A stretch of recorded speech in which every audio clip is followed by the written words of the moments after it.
You're listening to Dr. Troy Munson's Words of Radiance. Now here is Dr. Munson.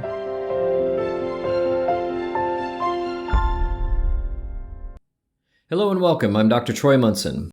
I have students that I've helped see aspects of themselves as being led, because many folks come to me and they're concerned because they have these fears, these ideas that they must protect and they must plan and they must guard and create all of these strange ideas of protection. And the big question is what? What are you trying to protect? And as you may have explored that a little bit, if you're listening to this and the title caught you, you've probably already been on this road a bit.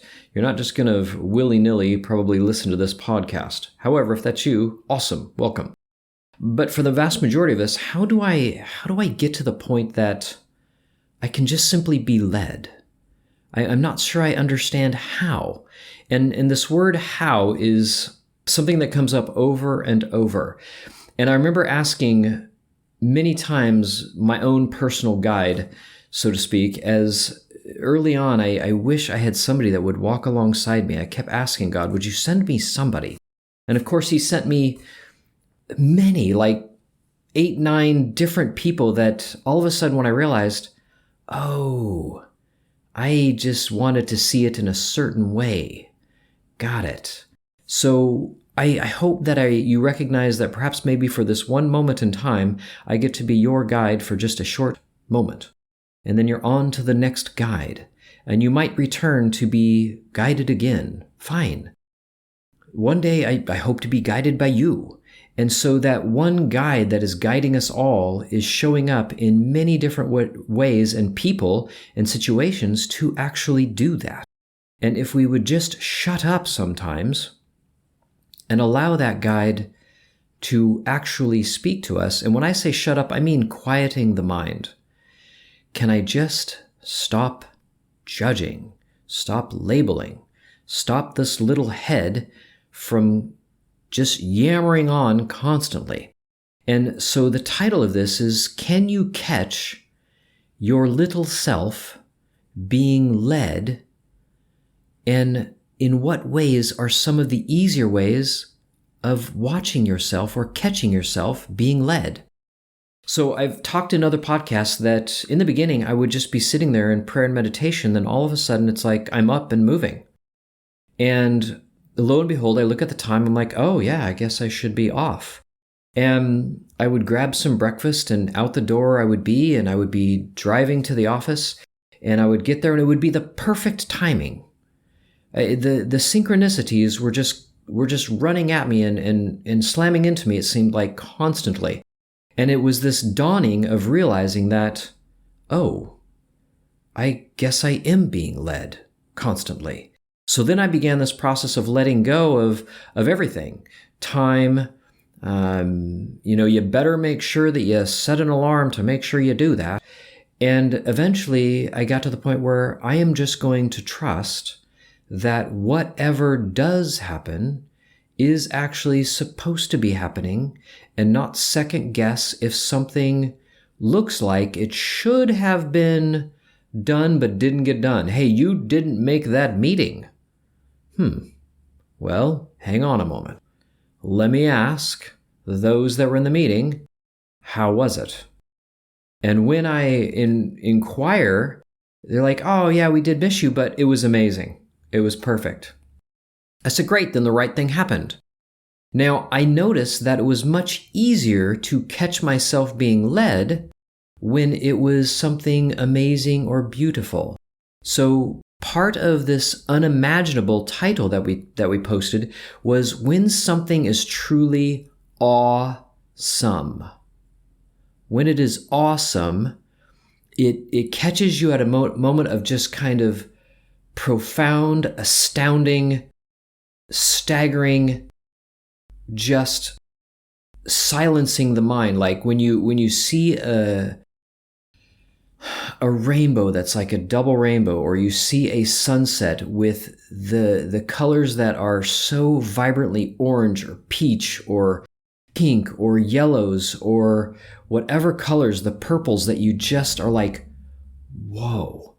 And every minute second of that sunset, it is literally changing in hues that are just glorious.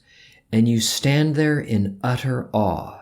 And of course, the mind wants to jump in and label it, how beautiful. And of course, the label is meaningless. Well, duh, of course it's beautiful, but it's way beyond that. You're trying to stick a label on something that has no business having any words whatsoever. It just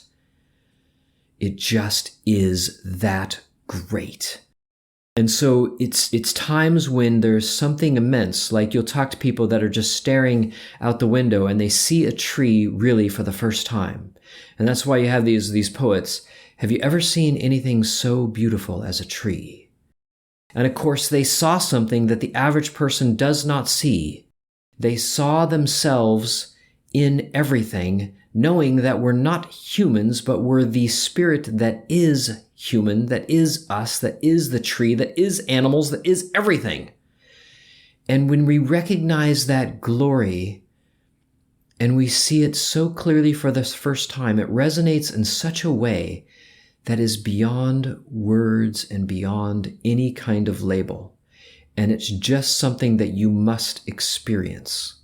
And so my goal for you is that you would look into that experience of that which is around you. And sometimes it's easy to see the beauty and to do it within a beautiful moment than something that is mundane like a blank wall or a piece of trash on the ground. But all in all, you can do it with anything. And then you begin to stay in that moment of just utter silence and peace and watch the body being led to the next thing that you're going to do. And if you can catch it at a moment when the brain turns on and tries to claim, oh yes, we're going to go to our friend's house, or we've got a meeting that we're walking to, or yes, we're going to our car to get in it to go somewhere that we need to go. And it claims whatever you're doing 1/10,000th of a second after you're already on your way. Begin to be so watchful that you catch it more and more effortlessly and begin to trust that yes, you are actually being led in this beautiful synchronicity that we call life in everything around you. And then you begin to really be concerned about, I'll use the word. You be really interested and concerned in what your brain is doing and eliminating all negativity so that you may experience those beautiful moments more and more and less of the trash in your life. And again, labels, but is trash actually bad? No, only if we believe it is. But as we live in that beautiful, perfect love, that perfect joy, that perfect peace, and we realize we want very little thinking because our thoughts are not giving us anything really valuable. Our real thoughts, our true thoughts, our most pure, loving, beautiful, wonderful thoughts have been kept for us by our guide our entire lives. That which is God, that is us forever, that is keeping our thoughts safe forever, never to be forgotten, always to be remembered, because love is continuously expanding, continually extending, and it just goes wonderfully. So as you join with me and we stop this categorization of everything, we let go of mental labeling, we let go of judgment, and now we simply walk in the beauty of life itself that we are, and know that Why do I need to judge any of it? Who needs to be in a better place than where we are now? Can I just enjoy where I am? Of course you can. You have unimaginable beauty right there, and it will be your guide to ever-increasing magnitudes of peace, of joy, of life experience, of love beyond anything you've ever imagined or ever experienced thus far in your life. I want that for you, and only if you want it to. So I'm going to give you my wonderful salutation that I give to so many people. I hope you have a blessed day. Until next time, I'm Dr. Troy Munson.